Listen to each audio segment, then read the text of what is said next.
Hello, कैसे हैं आप सभी लोग। आशा करते हैं कि आप सब लोग अच्छे होंगे और अपनी बिंदास करके पढ़ाई कर रहे होंगे। आज हम लोग इस पार्ट पे एक बात करेंगे जो मैथ के, अर्थमेटिक के जो भी प्रश्न आते हैं उन पे कौन कौन सी चीज़ें होती हैं, कैसे, कहाँ पे, उन चीज़ों के बारे में हम लोग डिस्कस करना चाह रहे हैं कि और उसमें मैथ के सभी प्रकार के क्वेश्चनों को जो बेसिक टू एडवांस लेवल के हैं वो हर टाइप के प्रश्नों को हम लोग रखने का प्रयास करेंगे और उस पर कवर करने पे, क्योंकि मैंने इसमें थंबनेल में भी बता दिया है कि ए सभी दूसरी परीक्षाओं के लिए हमारा लक्ष्य आपकी सफलता है, ठीक है। और इसमें कहा भी गया है आपसे कि सभी प्रकार के प्रश्नों को अब एक साथ, मतलब जितने प्रकार के प्रश्न बनते हैं वो सभी प्रकार के प्रश्न जो होंगे वो एक साथ हम लोग कवर करने का प्रयास करेंगे कि किस टाइप से उसको कैसे हम लोग हैंडल करते हैं, ठीक है। तो आइए चलते हैं, हम लोग स्टार्ट करते हैं। ओके, शुरू किया जाए। चलिए आ जाते हैं और अपनी चीज़ों को आगे इंडिकेट करते हैं देखने का प्रयास करते हैं। चलिए दोस्तों, हमारा लोगों का पहला प्रश्न जो है हमारे सामने, उस प्रश्न की बात करते हैं। ये पहला क्वेश्चन आपके सामने कुछ इस टाइप से प्रश्न दिख रहा है, ठीक है। प्रश्न है, संख्या पद्धति यानी नंबर सिस्टम में सबसे छोटी अभाज्य संख्या कौन सी है। आपको पता होगा कि सबसे छोटी अभाज्य संख्या की अगर बात करूं मैं, तो सबसे छोटी अभाज्य संख्या होती है वो 2 होती है। कितनी होगी? 2 सबसे छोटी अभाज्य संख्या होगी। कितनी होगी? 2 क्योंकि यहाँ पे एक और प्रश्न है, आपसे नोट में अगर कुछ पूछना चाहेगा तो उस नोट पे अगर मैं बात करूँ तो उसमें कहेगा कि 2 कि सबसे, अगर मैं बात करूँ सबसे छोटी अभाज्य संख्या, तो राइट आंसर आपका आएगा 2। अगर यही प्रश्न पूछता है कि सबसे छोटी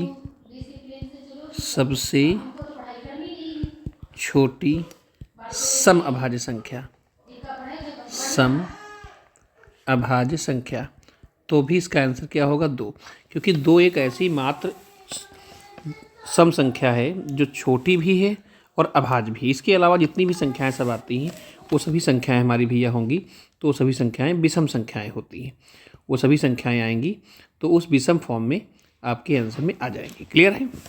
तो सबसे छोटी भाज्य संख्या 2, सबसे छोटी भाज्य संख्या कितनी होगी? तो वो भी 2 ही होगी। तो राइट आंसर हमारे सामने बी ऑप्शन बिल्कुल सही जवाब हो जाएगा। क्लियर है?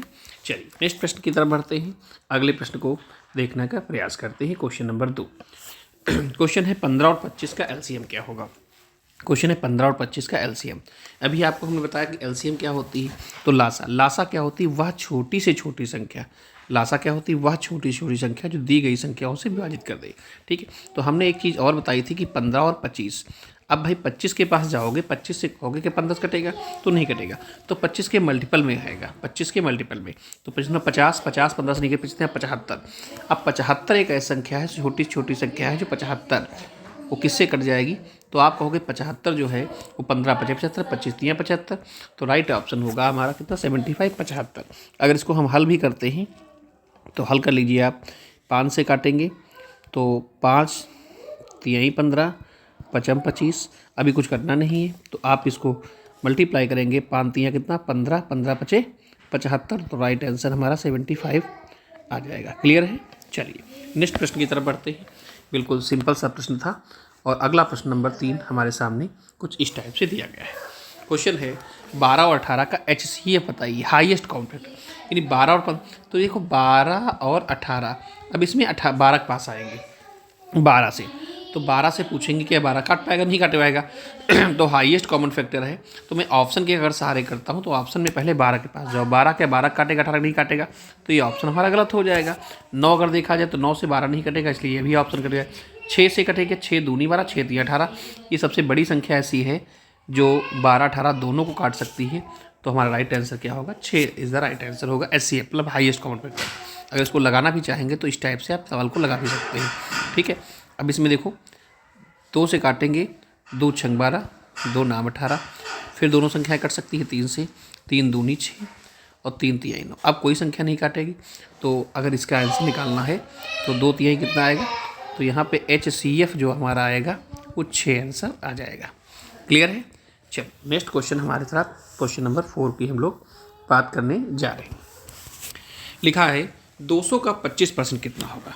अब लिखा है 200 का 25% हटाएंगे बटे कितना करेंगे 100, 2 जीरो ऐसे ही कट जाएंगे, 25 दूना कितना होगा 50। तो हमारे पास राइट आंसर सी ऑप्शन बिल्कुल सही जवाब होगा, कितना 50 इसका आंसर हो जाएगा। क्लियर, कोई डाउट नहीं सवाल में। सवाल नंबर 5 पे हम लोग बात करते हैं।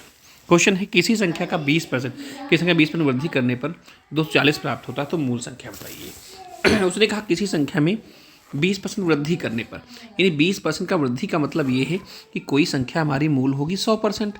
अब इसमें तुमने 20% बढ़ा दिया तो वैल्यूएशन कितनी होगी 120, कितनी होगी 120। अब 120 तो 240 प्राप्त होता है, यानी वो कहना चाह रहा है कि ये 240 है वो किसकी वैल्यू है 120 की वैल्यू है। मूल संख्या होगी 100%, कितनी होगी 100%। अगर मैं इसको डिवाइड भी करना चाहता हूँ तो 0 से 0 कट जाएगा, 12 दूनी 24 और 100 दूनी कितना आएगा, तो राइट आंसर हमारा होगा 200, जो ऑप्शन नंबर बी में बिल्कुल सही ऑप्शन दिख रहा है। कोई डाउट, राइट आंसर हो जाएगा कितना बी 200। क्वेश्चन नंबर 6 पे हम लोग आ गए और इस प्रश्न को देखने का थोड़ा सा प्रयास करते हैं। क्वेश्चन है 100 रुपये में खरीद कर 120 में बेची जाती है लाभ, यानी इसमें CP दिया गया है 100 रुपीज़, ठीक है, और SP सेलिंग प्राइस आपका है 120, 120 में बेचा गया है, तो प्रतिशत लाभ क्या होगा। अब कोई चीज़ 100 की लेके आपने 120 की बेची, 100 की चीज़ ले 120 की बेची, 100 की ले 120 की बेची, तो यहाँ पे हमको प्रॉफिट होगा, क्या होगा प्रॉफिट कितना हुआ 20 का। अब देखो प्रतिशत लाभ का जो फार्मूला होता है अगर इस पर रख लेते हैं तो प्रतिशत लाभ बराबर हो गया होता है लाभ बटे क्रय मूल्य, क्रय मूल्य इंटू कितना हो जाएगा 100। अच्छा, लाभ हमेशा हमको क्रय मूल्य पे ही निकालना होता है, ठीक है। तो यहाँ पे लाभ कितना हुआ है तो आप कहोगे 20, किस पे क्रय मूल्य, तो क्रय मूल्य कितना है 100 पे, कितने परसेंट तो गुणा 100, तो हमारा राइट आंसर होगा 20%। कितना आएगा आंसर, तो राइट आंसर जो होगा यहाँ पे, वो राइट आंसर की बात करूँ तो यहाँ पे आएगा कितना 20%, जो हमारा राइट आंसर होगा 20%। भाई 100 वाली चीज़ 120 की बेची है, सीधा हिसाब देखिएगा कि 100 वाली चीज़ आपने 120 की बेच दी है, तो हमें कितना फायदा हुआ 20, तो यही परसेंट में कन्वर्टिंग कर दे 20%, उत्तर हमारा जो होगा राइट आंसर आ जाएगा। नेक्स्ट क्लियर, क्वेश्चन नंबर 7 पे हम लोग पहुँच गए हैं। क्वेश्चन नंबर 7 को ध्यान से देखा जाए। क्वेश्चन है यदि 20% हानि पर वस्तु को 400 रुपये में बेचते हैं, यदि 20% हानि पर वस्तु को 400 में बेचते ही, तो अब देखो 20% हानि पर, यानी अगर मेरा CP 100% होगा और उसमें अगर मैंने 20% का लॉस लिया है तो सेलिंग प्राइस हमारा कितना होगा 80%।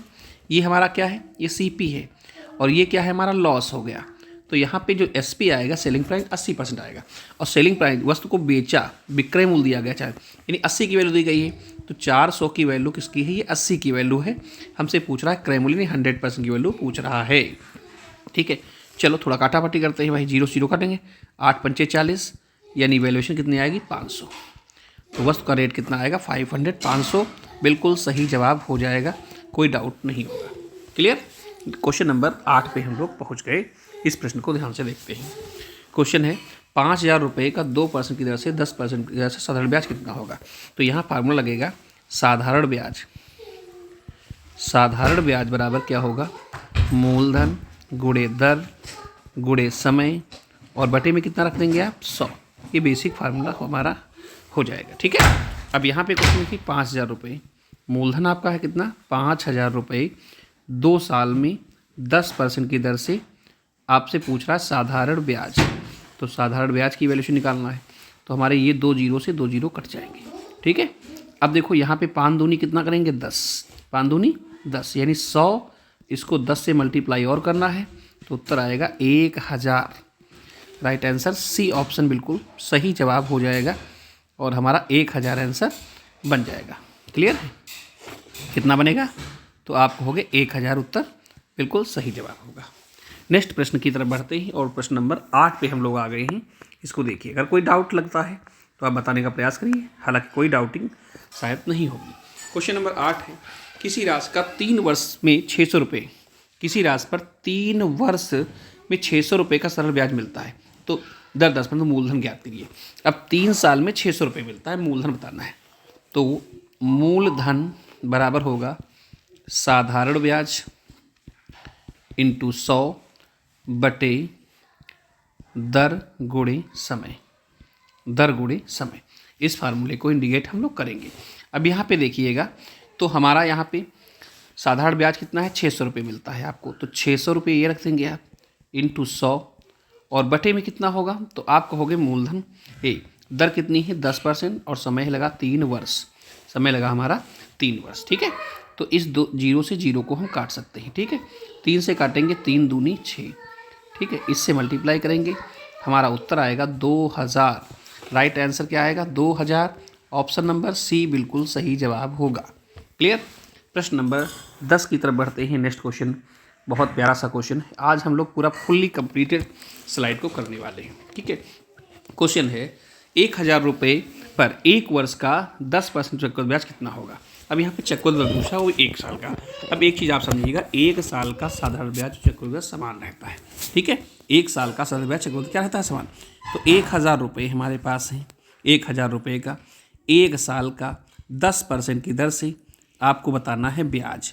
ठीक है, वो भी कैसा, चक्रवृद्धि ब्याज।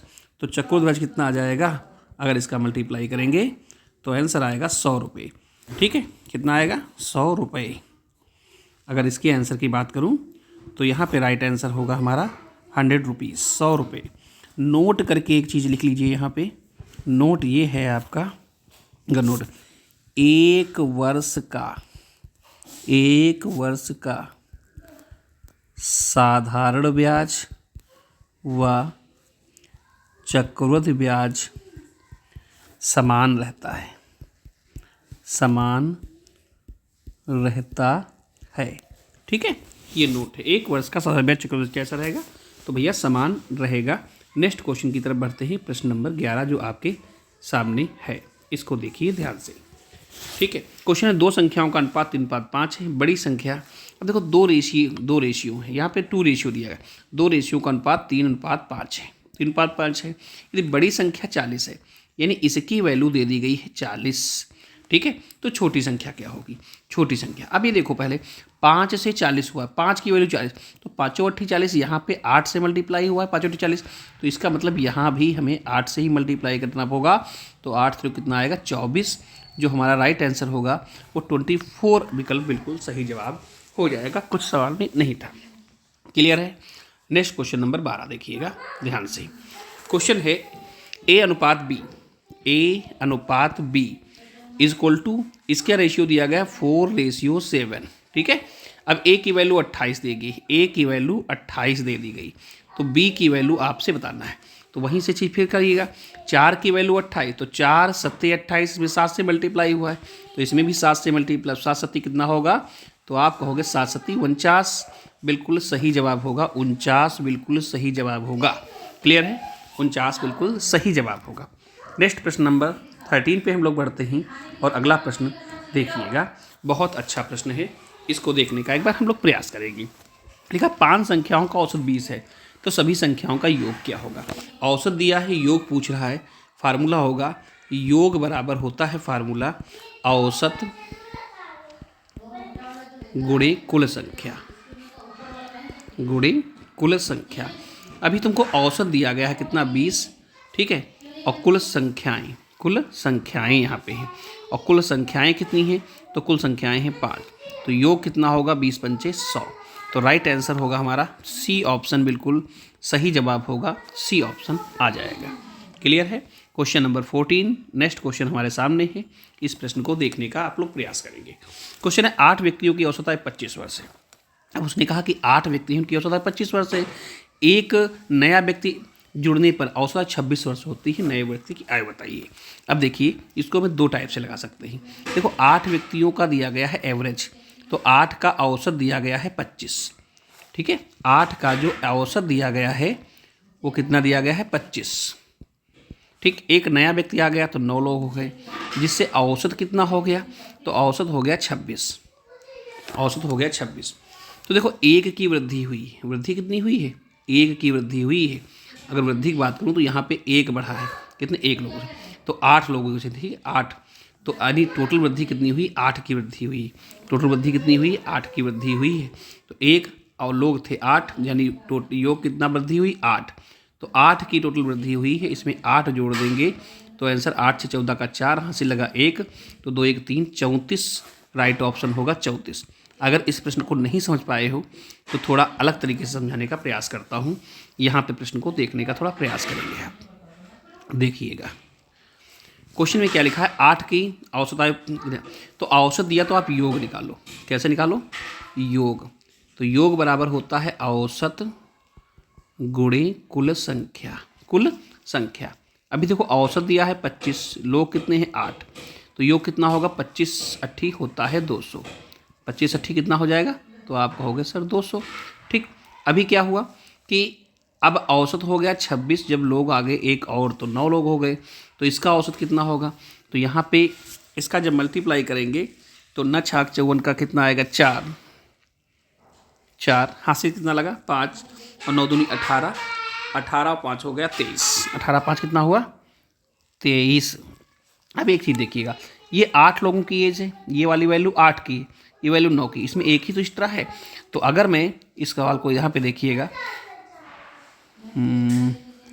अगर मैं यहाँ 234 से 200 घटा दूंगा तो हमारे पास कितना विकल्प आएगा अंतर, तो इसमें 34 वर्ष, यही हमारे नए व्यक्ति की एज आएगी, ये नए व्यक्ति की आयु आंसर हमारा आ जाएगा। क्लियर है, इस टाइप से इस प्रश्न को भी कर सकते हैं।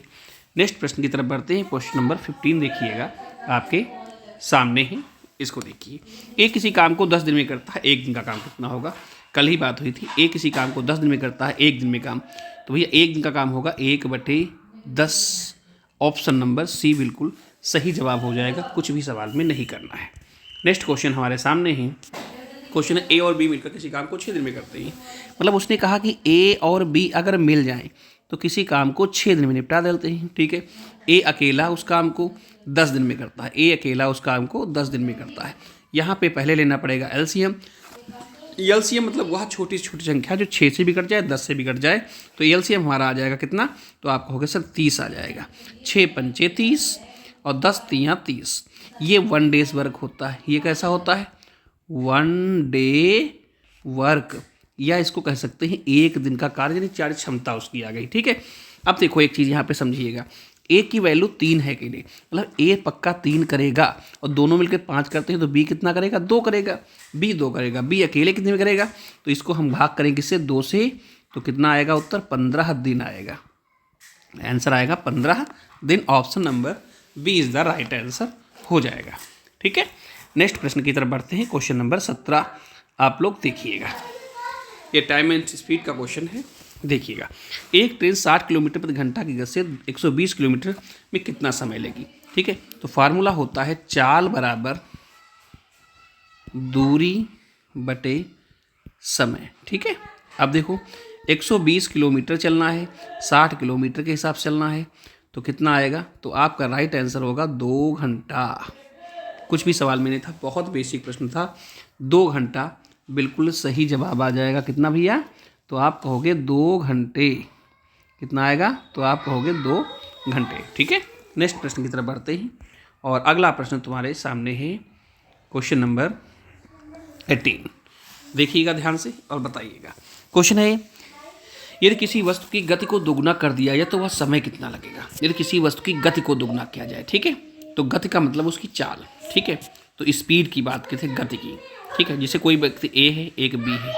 ठीक है, यदि किसी व्यक्ति की चाल को दुगना कर दिया जाए, ए, ठीक है, चाल को, तो इसकी जो चाल है, स्पीड, गति को दुगना कर दिया जाए, मतलब 1 से चल रहा था 2 से कर दिया। ठीक है, तो उसका समय कितना रह जाएगा, तो समय हमेशा रिवर्स हो जाता है, तो समय हमेशा उल्टा हो जाएगा, 1:2। ठीक है, तो उसका समय कितना रहेगा, अगर गति को दुगना करोगे, अगर हम गति को दुगना करते हैं, गति को क्या करते हैं, दूना करते हैं, अगर गति को दूना करेंगे तो समय हमारा कितना रहेगा, आधा हो जाएगा। तो ऑप्शन नंबर कौन सा, ए ऑप्शन बिल्कुल सही जवाब होगा। गति को दूना करोगे तो समय हमारा आधा हो जाएगा। क्लियर है, ऑप्शन नंबर ए बिल्कुल सही जवाब यहाँ पे हो जाएगा। ठीक है, नेक्स्ट प्रश्न की तरफ बढ़ते हैं, और अगला प्रश्न आपके सामने क्वेश्चन है, एक व्यक्ति 10 किलोमीटर उत्तर और 6 किलोमीटर पूर्व जाता है, तो प्रारंभिक बिंदु से दूरी। अब देखिए, ये दिशाएं इस टाइप से होती हैं, ये उत्तर, दक्षिण, पूरब और पश्चिम। ठीक है, एक व्यक्ति 10 किलोमीटर उत्तर की ओर जाता है, यहाँ से 10 किलोमीटर उत्तर की ओर गया, 10 किलोमीटर उत्तर की तरफ गया। ठीक है, फिर 6 किलोमीटर पूर्व की ओर जाता है, फिर 6 किलोमीटर पूर्व की ओर गया। ठीक है, 6 किलोमीटर कहाँ गया? पूर्व की ओर। ये 6 किलोमीटर भैया गया है पूर्व की ओर, 6 किलोमीटर, 6 किलोमीटर। ठीक है, तो आपसे क्या पूछा गया है इस सवाल में, उसको देखिएगा कि आपसे क्या सवाल में पूछना चाह रहा है। अगर मैं यहाँ पे इसको 10 इधर लिख देता हूँ, 10 किलोमीटर। ठीक है, तो आपसे कह रहा है प्रारंभिक बिंदु से दूरी, मतलब हमसे यह दूरी पूछना चाह रहा है, ये वाली दूरी पूछना चाह रहा है कि ये वाली दूरी हमसे बताइए कितनी होगी। ठीक है, ये वाली दूरी। अब देखिएगा यहाँ पे पाइथागोरस प्रमेय लग जाएगी, या आप समझ सकते हो कि यहाँ पे बहुत बेसिक सवाल आ जाएगा, या आप फार्मूला पहले लगा लीजिए, कर्ड स्क्वायर बराबर, ये पहली पूछा कर्ड होगी, तो कर्ड स्क्वायर बराबर क्या होता है? फार्मूला है लंब स्क्वायर प्लस आधार स्क्वायर। ठीक है, अभी लंब कितना है तो आप कहोगे 10 है, तो 10 का स्क्वायर, प्लस आधार कितना है तो 6 का स्क्वायर, 10 सौ कितना आएगा 100, 6 छः कितना आएगा 36।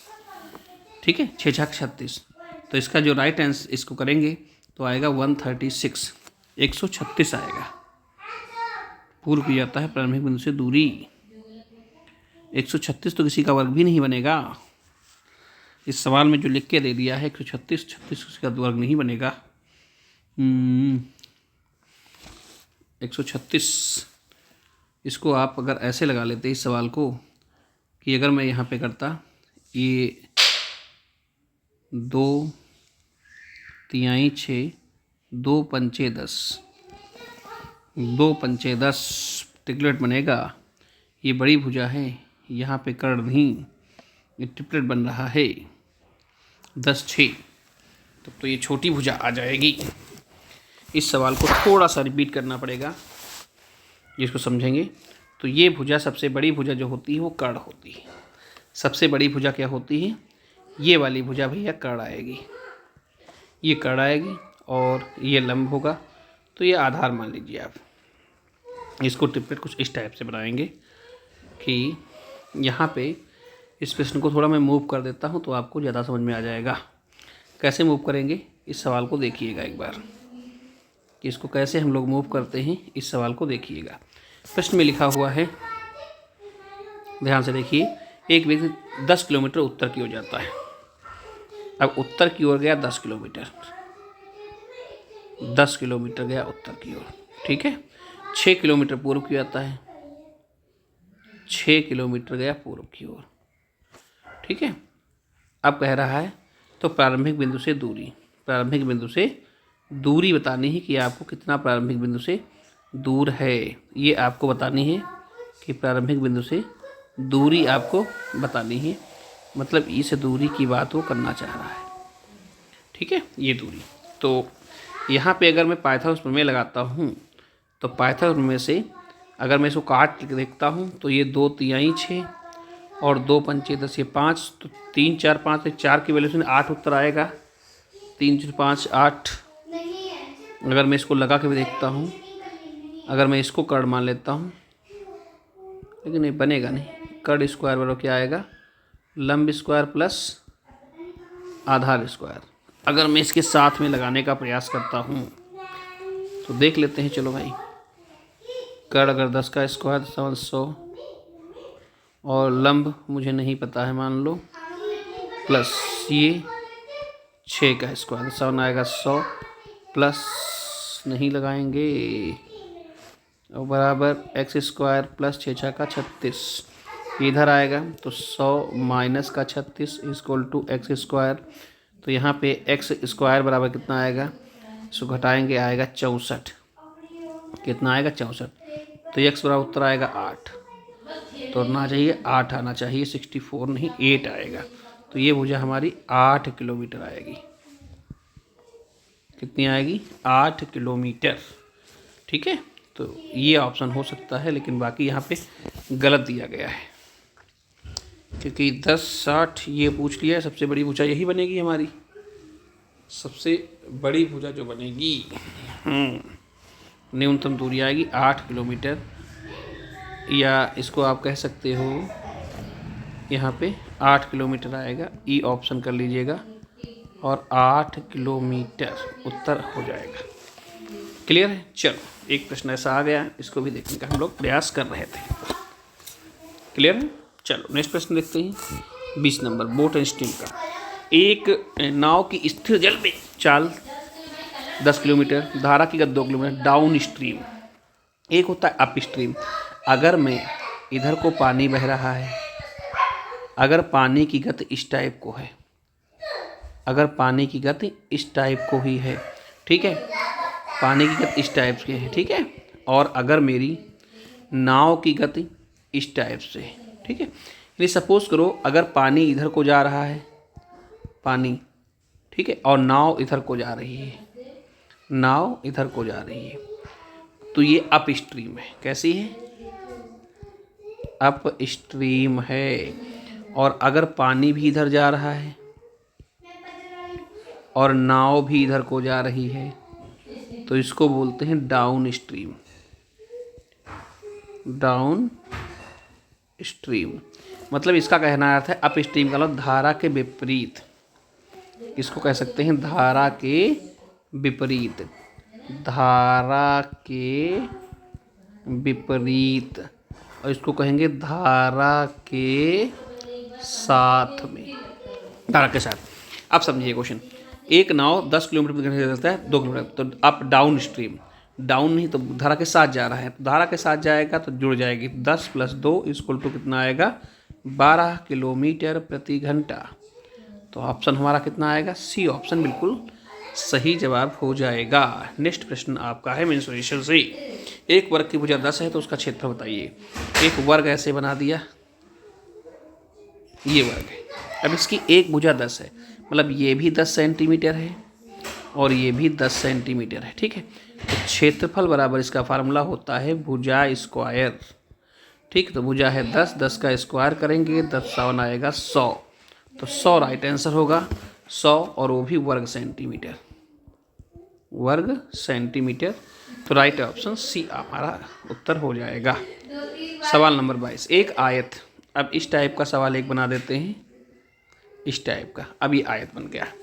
एक आयत की लंबाई 12 सेंटीमीटर है, चौड़ाई 8 सेंटीमीटर है, क्षेत्रफल पूछ रहे हैं। तो इसका जो क्षेत्रफल होता है, क्षेत्रफल फार्मूला होता है लंबाई गुणे चौड़ाई।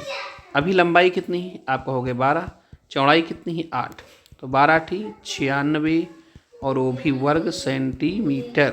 ऑप्शन नंबर कौन सा आएगा? सी ऑप्शन बिल्कुल सही जवाब हमारा हो जाएगा। क्लियर है। नेक्स्ट क्वेश्चन देखिएगा, मेंसुरेशन का भी है। एक वर्ग की भुजा 7 सेंटीमीटर, परिमाप कितना होगा? अब समझो इधर, अगर एक कोई वर्ग बना दिया, एक कोई वर्ग बना दिया, वर्ग की सभी भुजाएं होती हैं बराबर, ठीक है। अगर मतलब ये 7 है तो ये भी 7 है, ये भी 7 है, ये भी 7। अब परिमाप का मतलब होता है सभी भुजाओं का योग। परिमाप का अर्थ क्या होता है? अगर मैं बात परिमाप की करता हूँ तो परिमाप का मतलब होता है, परिमाप इसका मतलब होता है सभी भुजाओं का योग।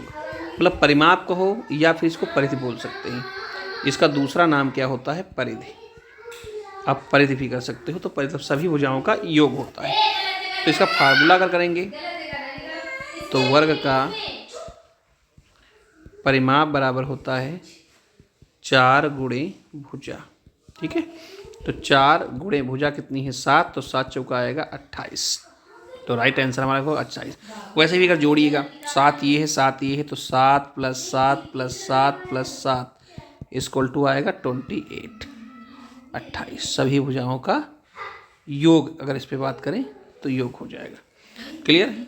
बहुत आसान प्रश्न था। क्वेश्चन नंबर 24 की बात करते हैं। एक अलजेब्रा का क्वेश्चन है। लिखा है x + 5 = 12। तो x बराबर क्या होगा? 12 - 5 उधर जाएगा, तो x बराबर कितना आएगा? 7। हमारा राइट ऑप्शन सी बिल्कुल सही जवाब हो जाएगा, 7। नेक्स्ट प्रश्न अलजेब्रा का ही एक है। लिखा है 2x = 20।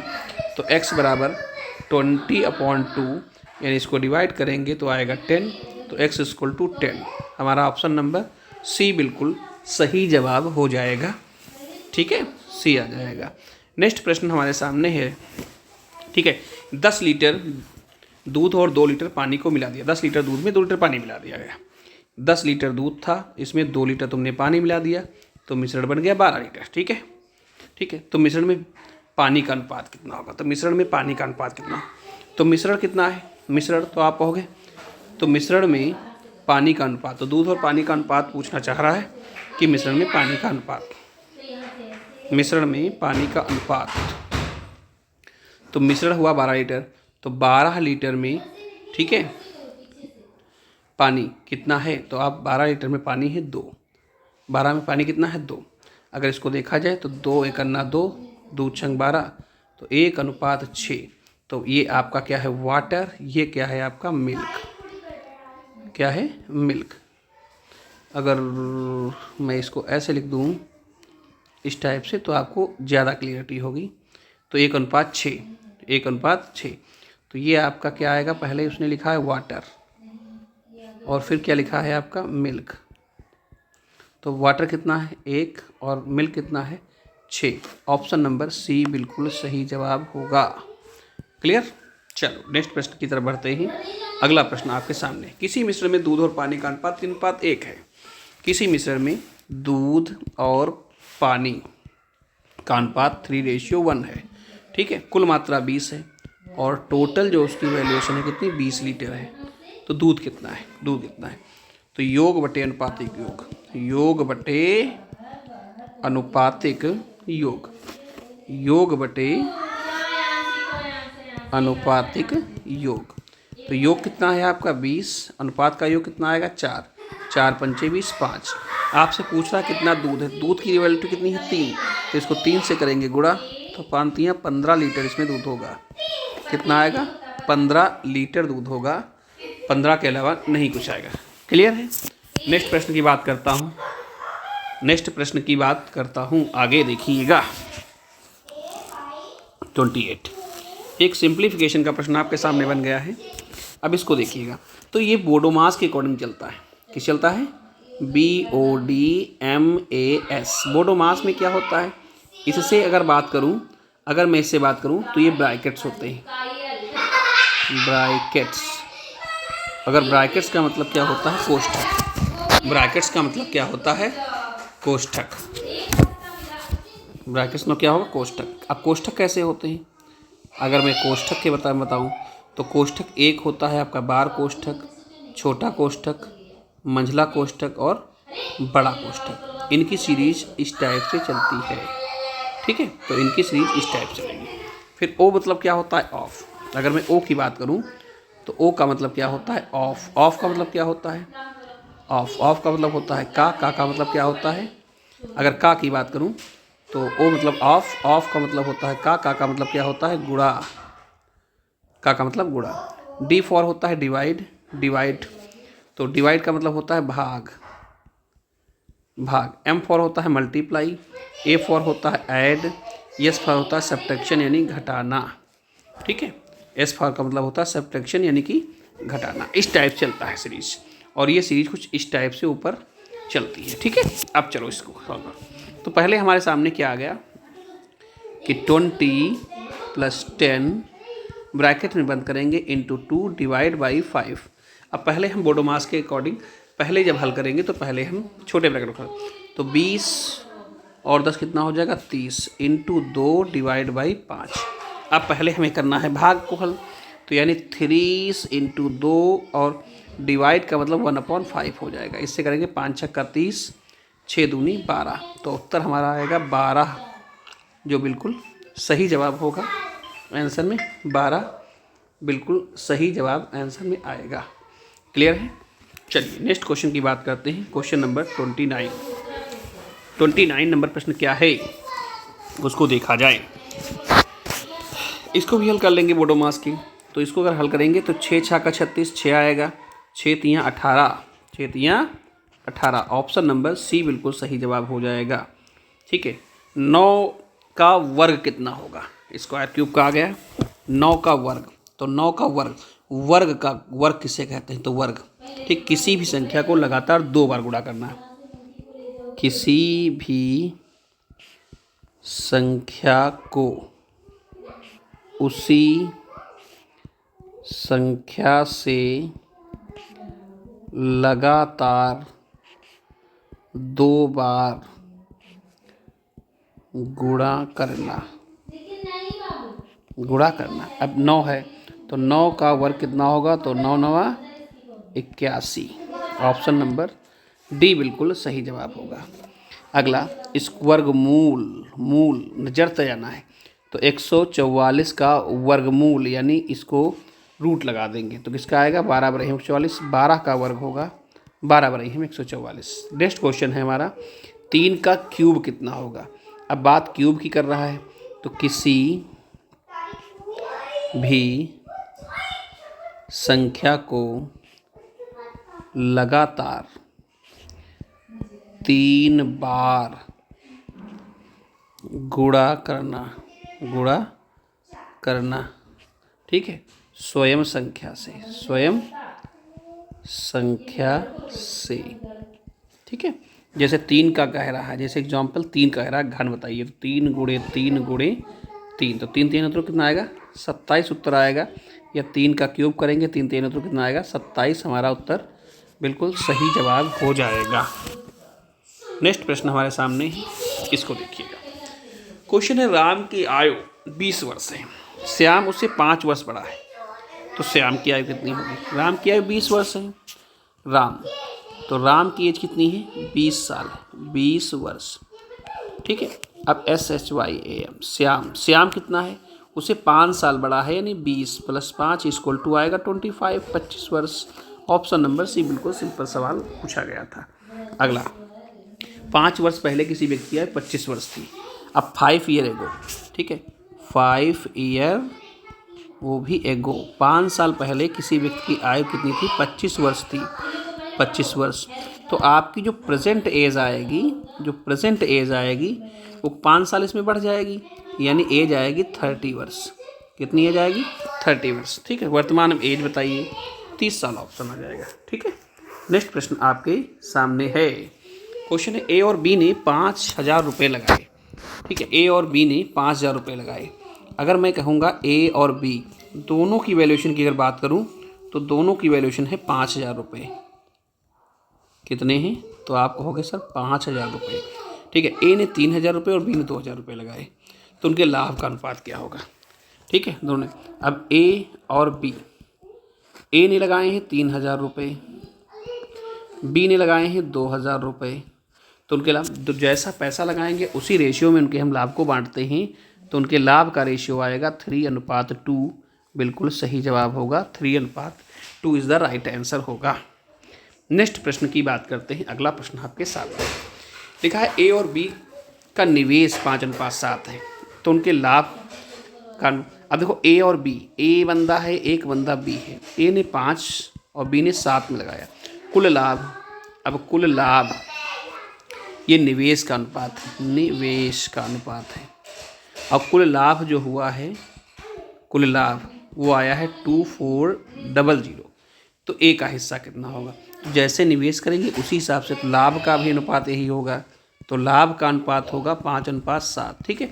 लाभ हुआ है 2400, 7 5 12, और पूछ किसका रहा, ए का हिस्सा, तो ए का हिस्सा कितना है, 5 से हमको करना पड़ेगा गुणा, 5 से गुणा करेंगे तो 12 दूनी 24 यानी कितना आएगा, ठीक है, 5 दूनी 10 यानी उत्तर आएगा 1000। ऑप्शन नंबर बी बिल्कुल सही जवाब हो जाएगा।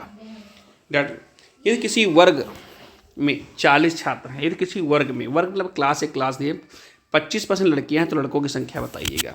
सीधा हिसाब है, अगर 40 छात्र हैं, 25% लड़कियां हैं तो सीधा 75%, देखो टोटल हमारे पास 100% होंगे, जिसमें उसने बताया है कि 25% जो हैं वो गर्ल हैं, 25% क्या हैं, गर्ल, तो इसका मतलब 75% जो हमारे आएंगे वो बॉयज़ आएंगे। कितना आएंगे, बॉयज़। अब लड़कों की संख्या पूछ रहा है यानी इसका मैं 75% निकालना चाहूँगा, ठीक है। तो काटेंगे 25 3 75, 25 चक्कू 100, 4 से काटेंगे 10 बार जाएगा, 10 3 कितना आएगा 30, जो हमारा राइट आंसर आएगा 30 बिल्कुल सही जवाब होगा, ठीक है। नेक्स्ट प्रश्न आपके सामने है, इस प्रश्न को ध्यान से देखिए। क्वेश्चन लिखा है 80 का